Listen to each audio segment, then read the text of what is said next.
in, locked in the GPS, okay? You should always make sure you keep visual line of sight, okay? But I can take my concentration levels off. It will just sit there through GPS, okay? It's a completely different machine to something like you just saw on the Inspire 2. It's a very aggressive machine, very, very fast, tons of features. This is a much more docile, much slower machine with a much more panoramic kind of feel to it. We have the same flying features in terms of we have full stick left, full stick right. As soon as I dial down those features and I dial down my rates, everything slows down, everything gets a lot slower, okay? Everything gets a lot more scenic and a lot nicer. Alright, so we have that same really usable function on the rates. So you can use that for training, okay, you can use that for all different types of things, okay, but mainly it's to make sure things are really, really nice and slow. And it's very, very easy when you're doing aerial filming to make things look way too quick. So you can use that switch to dial it down.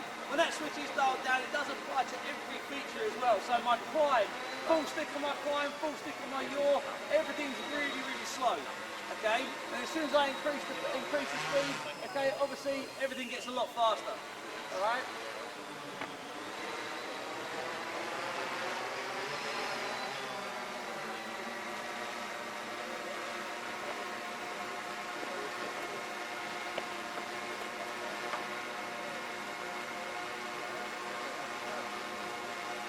So on my screen right here, if you guys, I'll try and show you guys. You can just double tap and we can lose our telemetry.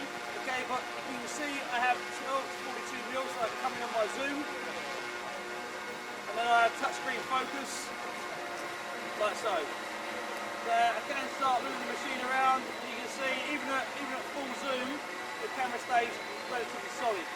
Okay, and then from here I can just zoom out again.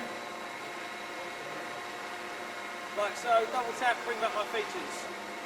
Okay, I have video playback on screen, so I can video playback while the machine's in the air to make sure I've got the right shot before I come down. Okay, now we have all of the autonomous flight modes of the 8. So we have curve, cable cam, journey, orbit knee, orbit point of interest, auto takeoff. We also have a waypoint system that is functional on the ST16. So what I can do is I can come from here, I can go to my task mode, load the waypoint app. The waypoint app will load up, you can see exactly where I am. I can now zoom in, I can see exactly where my machine is and where my camera is facing, and I can see exactly where I am. Okay, so using the waypoint function. From now, I can do all sorts of different things. I can do different sorts of waypointing, I can create different shapes that I want the machine to fly. Okay, so that's a really, really usable feature. Then we just exit the application, come back to our main screen. Okay, and it comes all back. Alright? So what we'll do a little, for those guys who didn't see it with the Typhoon 8, we'll do a little journey mode, a little curve cable cam.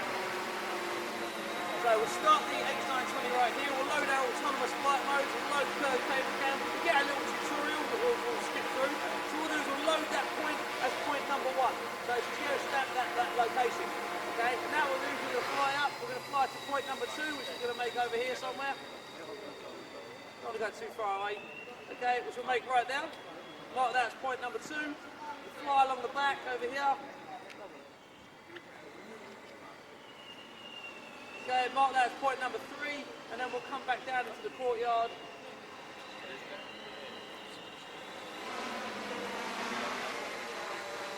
And make that point number 4. Okay? So what I do, I've marked my 4 points now, created my cable in the sky. I just go to start, swipe to start. The X920 will now move to point number 1. Okay, it'll tell me when it's there with highlight point number 1. These switches go to the bottom and I've now got independent control of my camera on the sticks. Okay, all I do is I increase my speed along the cable and the machine will then start to fly that cable route while I take control of my gimbal.